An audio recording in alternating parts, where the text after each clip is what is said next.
Oh, the talent's here. I can leave now. Now the talent's here. I can go. All right, brilliant. I'll see you guys. If you need anything, let me know. Cool. Right. Cheers, Danny. See you. Bye. Right, he's gone now. Yeah, I'm good. Haven't seen you for months. Yeah, I haven't seen you lots for months as well in the building. I know. It's strange, isn't it?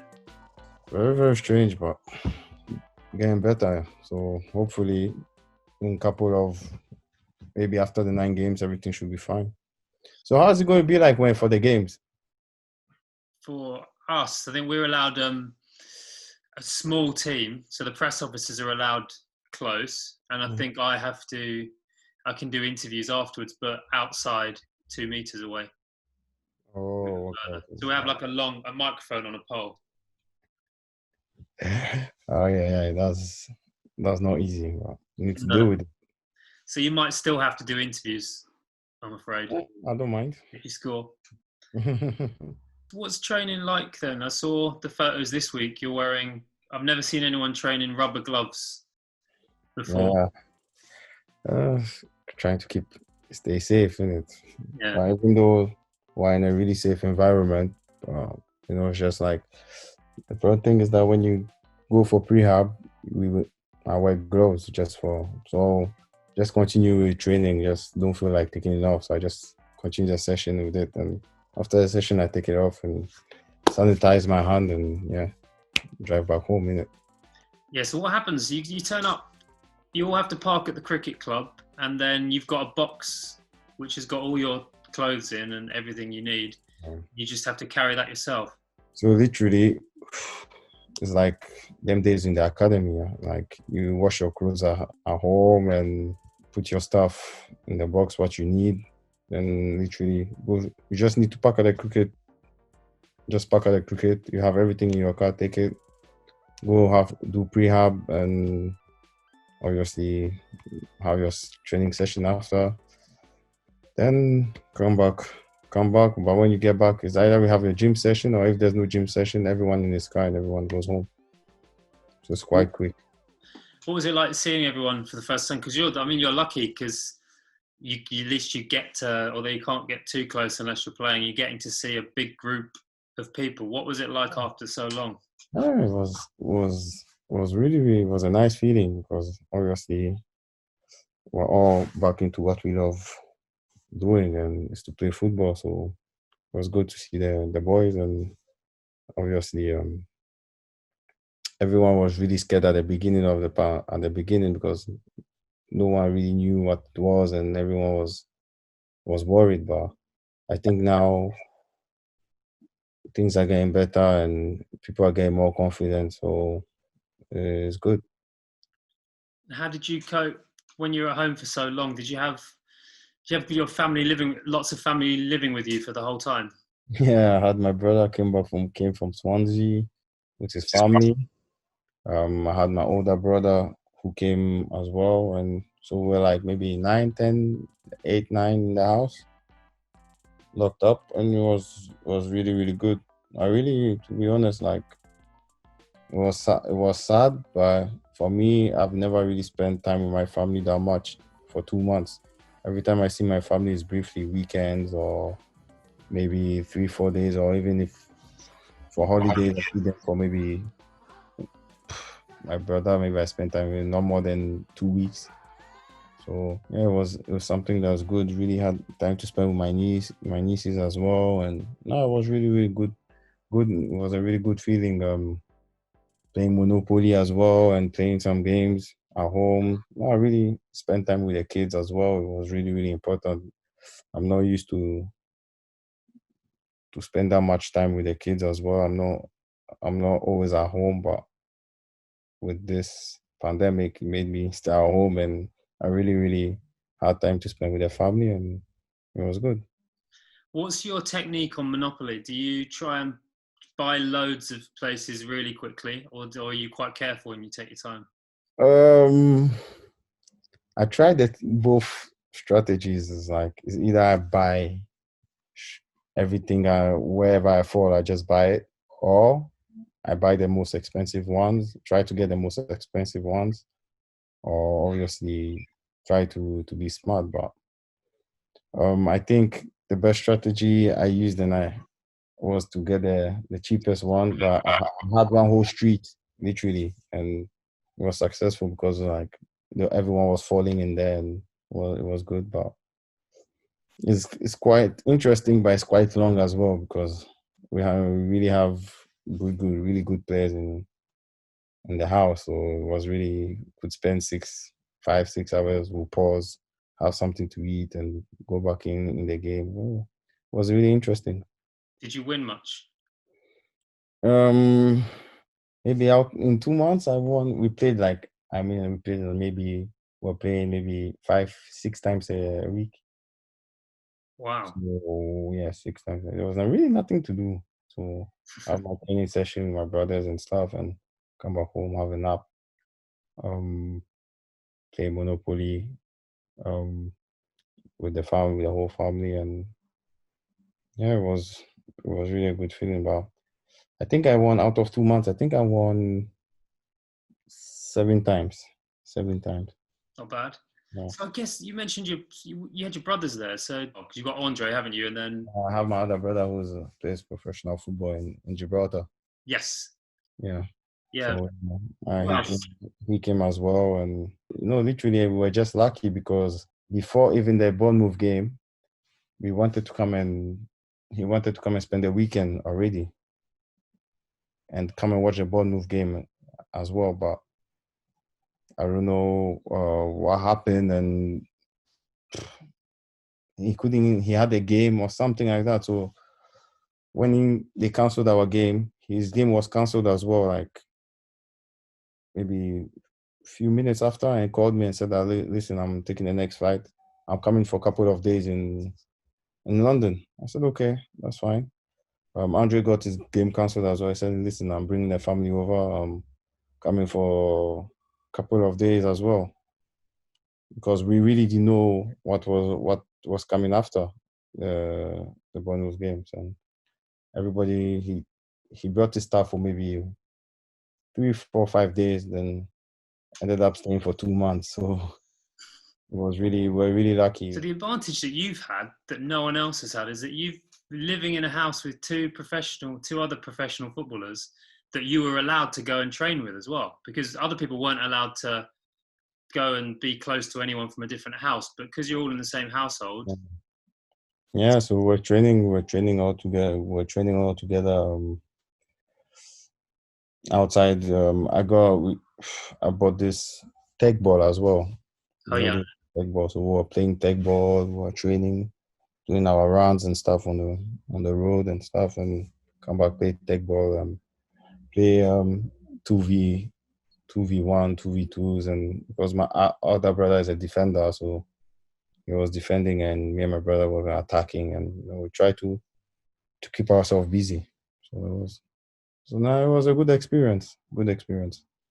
And another thing that you were doing, kicking a football into a basketball hoop.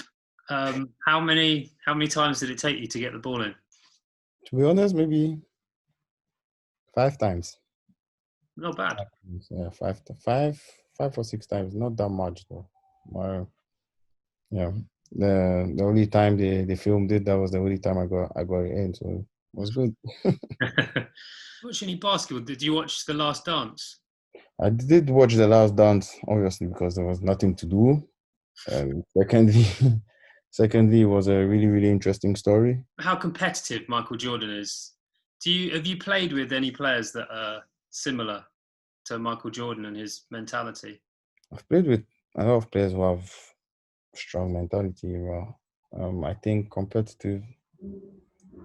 There's one image is the first time I went to when I was in Marseille, and I went to the first team dressing room, my first day training with the first team. And I have this image of, this defender, Gabriel Heinze. Mm-hmm. Played for Madrid, he played for PSG. He was so competitive. So competitive, like always. He liked me so much that he was always on my neck. Like when I mean always on my neck, like maybe we'll have to be in for 9:30, and I'll come out I'll get in maybe 9:25, 9:26. And he has been on the bike for maybe 45 minutes already. And when I get in, and he called me and told me, why do you have to come at 9:26? And I'll be like, yeah, but they said I have to be in for 9:30, so I'm coming at 9:26. He'll be like, no. If you want to get to the top, you cannot come at 9:26. You have to come at 8:30 maximum. And I was like, okay. I wasn't used to it, but he was like, literally, he was always on my neck. And it was an example, a real example, because of his mentality, his attitude, and everything. He managed to win trophies for Marseille, to make transfer to the squad with his mentality, and they started winning trophies, because Marseille didn't win trophies for maybe a couple of years. And when he just came in, he just changed the whole mentality of the whole squad. And even not even the squad, but even the whole town and the whole association of Olympique de Marseille. So it was a real competitor. So when I see Michael Jordan, I see a bit of him in the mentality he has. But back to football, so we've got the season coming up soon. With the season that you've had, you must be desperate to get back on the pitch and carry on. Yeah, I think, well, football is my life. So I grew up in football. So that's the only thing I literally know how to do. And that's the only thing that keeps me busy. So obviously, without not having football for 2 months was really, really sad. Maybe, or not say depressed, but not far from it. And now to know that the game is back on. Even the German league started, Spanish league started yesterday, Italian league is starting today. So things are moving and slowly, and it's a really, really nice feeling, because at least now I can on the TV and know that I'm going to watch football, not series. So yeah. So yeah, it's a good thing for me, because that's the only thing I know how to do. So I'm really, really excited for the first game of the season. Like, first game, you understand what I mean by first game? Yeah. First game back, but it's going to be completely different. There's going to be no fans in the stadium.